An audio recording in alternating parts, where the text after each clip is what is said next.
विठ्ठलाची ओढ किती गोड गोड, जाणून या कर फुले मन. तोच भासे दाता तोची माता पिता, विसर जगाचा सर्व काळ. विठ्ठल विठ्ठल गजर नामाचा, हरी चिंता व्यथा क्षणार्धात. सोड अहंकार सोड तो संसार, क्षेम दे विठ्ठला डोळे मिटून. रामकृष्ण हर मंडळी, आजचा दिवस होता 25 जुलै आषाढी एकादशीचा. आणि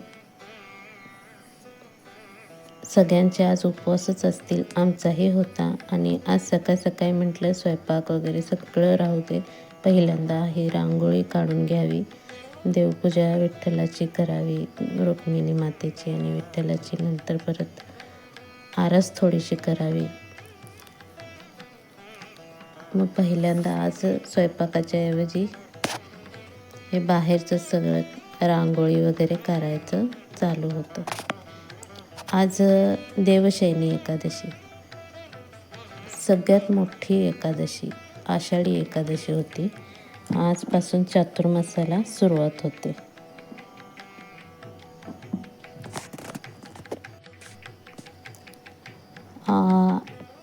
खरं तर माहिती द्यायला खूपच उशीर झालेला आहे. माझी तब्येत खराब होती, त्याच्यामुळे मला काही व्हिडिओ करता आला नाही, एडिटिंग पण करता आलं नाही.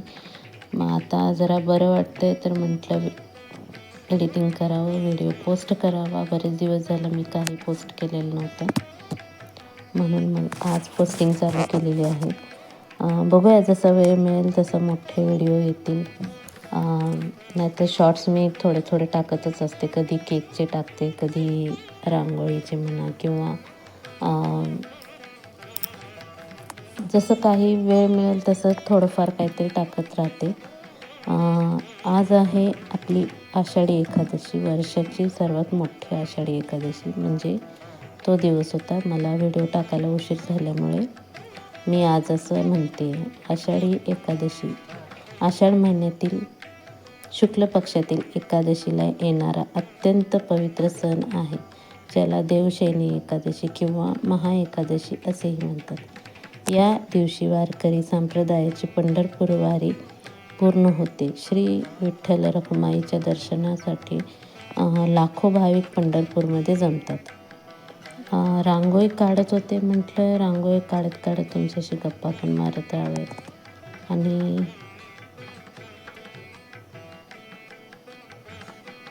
आजची जरा गडबड चालू होती, कारण की रांगोळी काढायला पण थोडा वेळ लागला होता. परत उंबरठा पूजन पण करायचं होतं, मग उंबरठ्याची पण रांगोळी काढायची होती.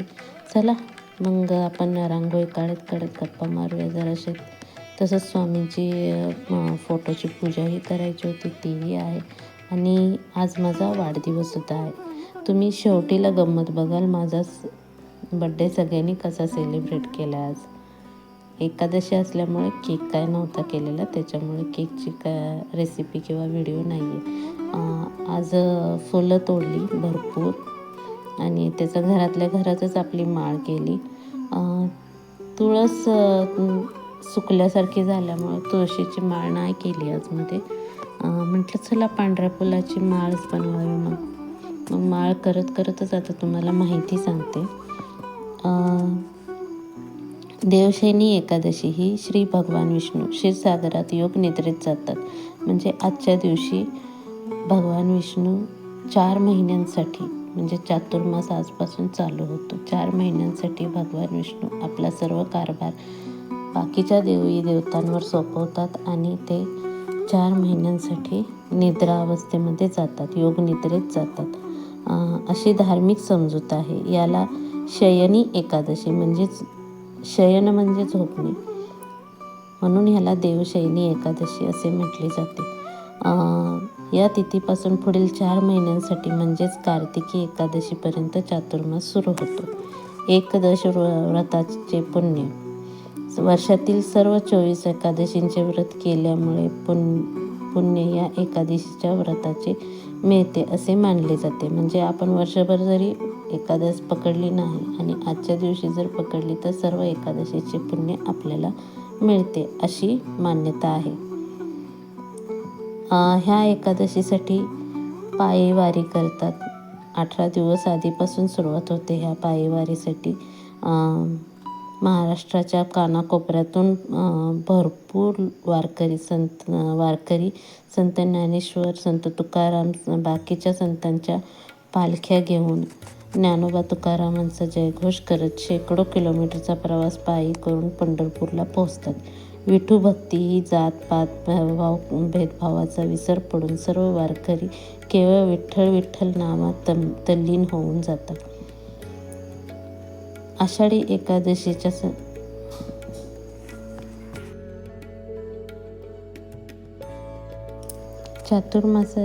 आषाढी एकादशीची तर माहिती दिलेलीच आहे आणि आजपासून चातुर्मास चालू होत आहे. हा चातुर्मास आजपासून चालू होतो, तो कार्तिक एकादशीपर्यंत असतो आणि त्याच्यानंतर मग परत ह्या 4 महिने आपले देवी देवतेचे सगळे कार्यक्रम चालू होतात. म्हणजे हे 4 महिने विष्णू क्षीरसागरात योग निद्रेत जातात अशी धार्मिक श्रद्धा आहे. हा काळ पावसाळ्याचा असल्याने शारीरिक आरोग्यासाठी आणि मानसिक शुद्धीसाठी व्रतवैकल्ये केली जातात. या काळात लोक विशिष्ट गोष्टींचा त्याग करून साधे आणि सात्विक जीवन जगतात.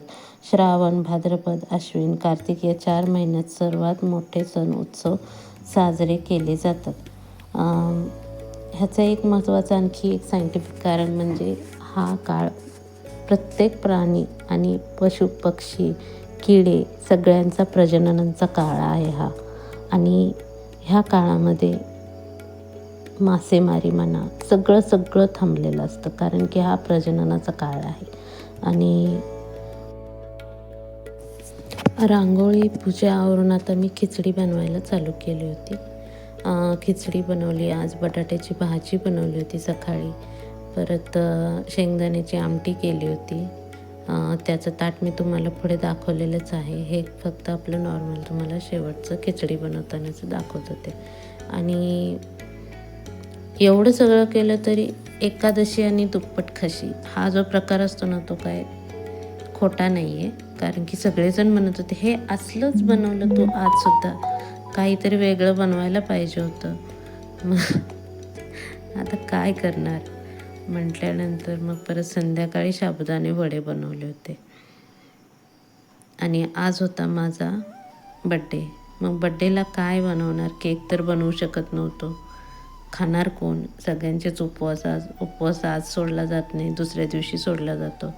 म्हणून मग परत संध्याकाळी मला आमच्या सासूबाईंनी वरीचा भात असतो तो शिजवायला सांगितलं. मी तरी विचार करते की वरीचा भात कशासाठी शिजवायला सांगितलं ह्यांनी. तर मग परत जेव्हा मी शिजवला तेव्हा तो भात त्यांनी, आणि मी पण जेवणात मीठ टाकायचं नेहमी विसरते, कशात ना कशात तरी माझं मीठ कमी पडतं. मग ह्याच्यामध्ये वरीच्या भातामध्ये मीठ टाकायचं विसरली होती मी. त्या बाहेर हळूच टोप घेऊन गेल्या त्यांनी, बाहेर त्याचे सजावट वगैरे केली. नंतर मला परत बाहेर बोलवून घेतलं. आम्ही सगळे एवढा हसत होतोच की वरीच्या भाताचा केक, तो पण तिखट, मीच बनवलेला. याने आज मी केक कट करत होते. पण असं छान वाटतं जेव्हा आपल्यासाठी कोणतरी काहीतरी करतं, थोडंफार का होईना. आणि आईने मला कॅडबरी दिली होती, लगेच सार्थक आला, टपूनच बसला होता तो मला दे म्हणून. ह्याने मला आज काही गिफ्ट दिलेलं नव्हतं, काही नव्हतं, पण मला आईने गिफ्ट दिलं का हा लगेच आला तिथे.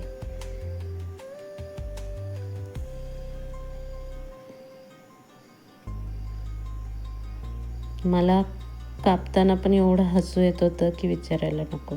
आणि हा आहे दुसऱ्या दिवशीचा व्हिडिओ. सकाळी वाघाट्याचं कालवण, एकादशी हे वाघाट्याचं कालवण बनवूनच ते खाऊनच सोडतात. तुम्ही बाकीचं काही बनवा अगर न बनवा, पण आजचा उपवास हा वाघाट्याच्या कालवणानेच सोडला जातो. त्याची रेसिपी मी इथे दाखवलेली आहे आणि ह्याचा मी शॉर्ट एक व्हिडिओ पण टाकलेला आहे, तो खूप लवकर टाकला होता आणि हा आता मी ह्याच्यामध्ये ॲड केलेला आहे. तुम्ही बघू शकता वाघाटी पहिल्यांदा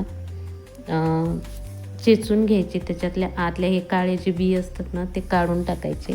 आणि ह्याची चव खूप वेगळी असते, अशी तुरट अशी चव असते. मग त्याला 2-3 वेळा छान धुवून घ्यायचं, मिठाचं पाणी टाकायचं, थोडा वेळ ते तसंच ठेवायचं आणि नंतर परत आणखीन एकदा धुवून घ्यायचं छान.